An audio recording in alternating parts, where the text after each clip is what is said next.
नमस्कार मित्रांनो, मराठी माणूस प्रदीप. अत्यंत महत्त्वाचा विषय, गांभीर्याचा विषय, या देशाचा विषय, आपला समाज काय पाहतोय. मी तुम्हाला वारंवार सांगितलं की आपला समाज नक्की कोणत्या व्यक्तींना मोठं करतोय याचा आपल्याला भानच नाहीये. म्हणजे ज्या प्रकारे आज समाजामध्ये चुकीच्या माणसांना प्रोत्साहन मिळतंय लोकांकडून, आणि त्या चुकीची माणसं जर एखाद्या चांगल्या समाजाचं जर प्रतिनिधित्व करत असतील तर तो समाज कितीही प्रगल्भ असला तरी तो भरकटल्याशिवाय राहणार नाही. हे सगळ्यात महत्त्वाची सत्यता आहे. हे आपल्या पुढच्या पिढीला आणि या आत्ताच्या पिढीला जे मी तुम्हाला सांगतो की या सगळ्या गोष्टींच्या त्यांना माहीत नाही की हे सगळं कसं उभं राहतं, कसं पुढं आणलं जातं, काय चालतं, त्याचे परिणाम काय होतात. म्हणजे आंधळी जी पिढी आहे, ज्यांना माहीतच नाही याच्या मागचं नक्की चांगलं काय वाईट काय, त्यांच्यासाठी हा व्हिडिओ आहे आणि ते कळणं फार महत्त्वाचं आहे. म्हणून मी हा व्हिडिओ बनवतोय. अत्यंत काळजीपूर्वक ऐका, कारण मी जे सांगणार आहे ना ते तुमचं आमच्या भविष्यावर, तुमच्या आपल्या वर्तमानावर, आपल्या समाजावरती, आपल्या सगळ्या येणाऱ्या पिढ्यांवरती फार मोठं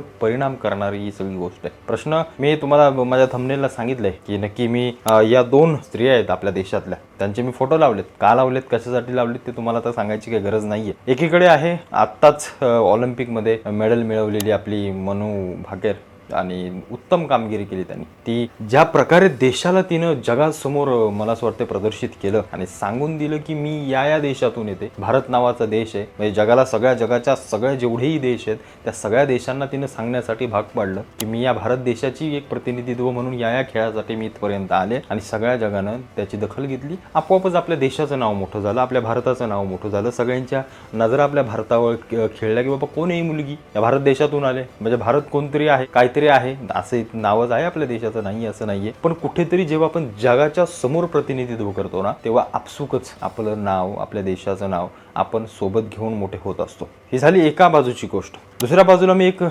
स्त्री दाखवले, म्हणजे ती स्त्री म्हणजे अगदी विचित्र कपडे घालून, तोकडे कपडे घालून अंग प्रदर्शन करणारी, जी सकाळी उठते, काहीतरी फालतू ड्रेस करते, काहीतरी घालते, भयंकर विचित्र पद्धतीने अंग प्रदर्शन करते. आणि तिला पाहण्यासाठी, तिची सगळी छायाचित्र टिपण्यासाठी जो काही आपला मीडिया आहे, म्हणजे जी काही ती पोरं आहेत सगळी, ती फोन घेऊन तिच्या मागं दिवसभर ती आत गेली बाहेर आली, सगळ्या गोष्टी टिपून सोशल मीडियावरती टाकून देशातल्या युवकांना दाखवत असते. माझा व्यवस्थित बोलणं आहे का? फार महत्त्वाची गोष्ट मी सांगणार आहे. एकीकडे एक स्त्री देशाचं नाव उंचावण्यासाठी अतोनात मेहनत करते, अतोनात. म्हणजे ती कुठल्या कॅमेऱ्यावर नसते, कुठे नसते, तिला कुठल्या सुविधा मिळतात तिच्या खेळासाठी, तिला किती आधार मिळतो, तिला किती पैसा दिला जातो याच्याकडे कोणाचंही लक्ष नाही. पण ती खेळते, टिकते, पुढे जाते, खेळामध्ये जाते, जगाच्या दर्जावर, जगाच्या पातळीवर जाते आणि आपल्या देशाचं नाव रोशन करते. आणि एक स्त्री, मी मगाशी सांगितलं, घाणेरडे कपडे घालून अंग प्रदर्शन करून इथल्या तरुणांना असं दाखवते की मी कोणीतरी मोठी सेलिब्रिटी आहे. म्हणून मी तुम्हाला कॅप्शनला सांगितलं, खरी हिरोईन कोण आहे आपल्या आयुष्यातली, की आपण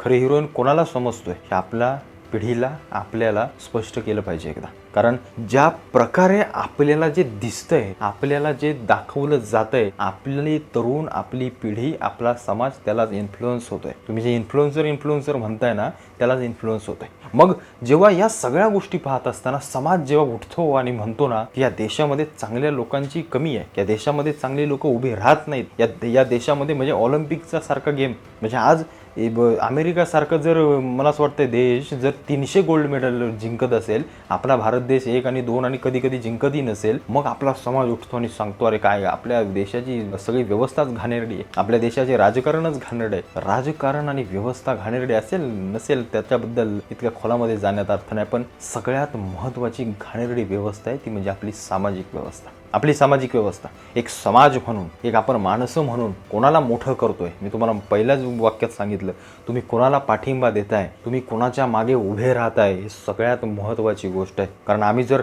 असल्या घाणेरड्या लोकांसोबत जर आम्ही दिवस रात्र जर त्यांच्या कॅमेरा मागे घेऊन जर आम्ही तसल्याच गोष्टी समाजापर्यंत आणत असू तर समाजाला हे वाईट असलं तरी चांगलंच दिसणार आहे. पण एकीकडे देशाचं नाव उंचावणारी ही सगळी लोक कधीतरी झळकतात, पण त्यांच्या आयुष्यात कोणी डुंकून बघायला जात नाही जात त्यांच्या आयुष्यात. मग जेव्हा ते प्रकाश झोतामध्ये येतात तेवढ्यापुरतं त्यांना लक्षात ठेवलं जातं, पुन्हा ते विसरून जातात. पण ही लोक विसरत नाहीत. यांना सतत कोणीतरी दाखवत असतं, यांना सतत कोणीतरी समाजाच्या डोक्यामध्ये घालत असतं, समाजामध्ये किंवा येणाऱ्या पिढ्यांच्या डोक्यावरती लादत असतं. आणि त्या पिढ्यांना असं वाटतं की हे जे काही घडतंय ना, आम्ही जे काही बघतोय हेच सत्य आहे साला, हेच यश आहे. इथं मेहनत केल्यानंतरच आपण मोठे होऊ, इथं मेहनत केल्यानंतरच आपल्याला पैसा, नाव, सगळ्या गोष्टी मिळतील. पण हा जो मार्ग आहे, जिथं खरी मेहनत असते, जिथे खरा स्वाभिमान असतो, मला असं वाटतं जिथं खरं देशासाठी जगायचं, समाजासाठी जगायचं एक अभिमान जो असतो, तो जिथे आहे त्याला मात्र दुर्लक्षित केलं जातं. मग चुकीचं कोण आहे? हे करणारे चुकीचे आहेत, जे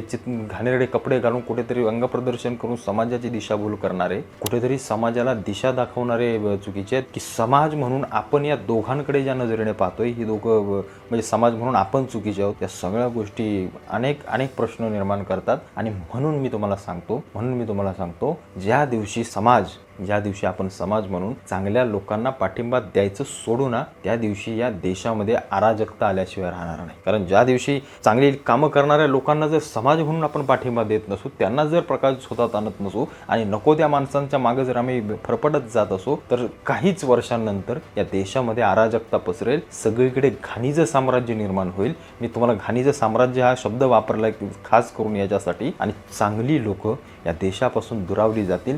देशात जरी असली, देशासाठी जरी करत असली, तरी ते स्वतःहून पुढे येणार नाहीत, कारण समाज त्यांना डोक्यावरती घेणार नाही. सगळ्यात महत्त्वाची वस्तू ती आहे. त्याच्यामुळे आपल्या आयुष्यातली हिरोईन कोण, आपल्या आयुष्यातला खरा हिरो कोण, आपला समाज कसा गेला पाहिजे, आपण कसे सुसंस्कृत, संस्कार हे फक्त आई वडिलांकडून मुलावर करण्यासाठी नसतात, आपल्या वैयक्तिक प्रत्येकाकडून समाजावरती करणारे संस्कार हे सगळ्यात महत्त्वाचे असतात, हे लक्षात घ्या. कारण जे जिजाऊंनी शिवरायांवरती केले ते वैयक्तिक संस्कार झाले असतील, पण जे छत्रपतींनी संपूर्ण रयतेवर केले हे सगळ्यात महत्त्वाचे सामाजिक संस्कार असतात. आणि जिथं सामाजिक संस्कार मरतात तिथं वैयक्तिक संस्कार काहीही कामाला येत नाहीत, हे लक्षात घ्या. आणि हे सगळ्यात महत्त्वाची गोष्ट आहे. म्हणून मी ही खास व्हिडिओ सगळ्या तरुणांसाठी बनवली की तुम्ही जे करताय ना, तुम्ही ज्याला पाठिंबा देताय, ज्याला डोक्यावर घेताय, त्याला एकदा तपासून पहा. येणाऱ्या भविष्यामध्ये किंवा त्याची खरंच लायकी आहे का, तुम्ही ज्याला अगदी डोक्यावर घेताय, त्याच्या माझ्या शब्दांमध्ये येतो मी बोलायला, खरंच त्या माणसाची लायकी आहे का, हे जरा स्वतःच्या मनाला विचारा. कारण तुम्ही ज्यांना फॉलो करताय ते जर खालच्या पातळीचे असतील, तर मग तुम्हीही खालच्या पातळीवर गेल्याशिवाय राहणार नाही. ही सगळ्यात महत्त्वाची वस्तुस्थिती आहे. तुम्हाला काय वाटतं सगळ्या विषयाबद्दल मला आवर्जून कळवा. भेटू पुन्हा एकदा का नवीन व्हिडिओसोबत. तुर्तास धन्यवाद. जय हिंद, जय महाराष्ट्र.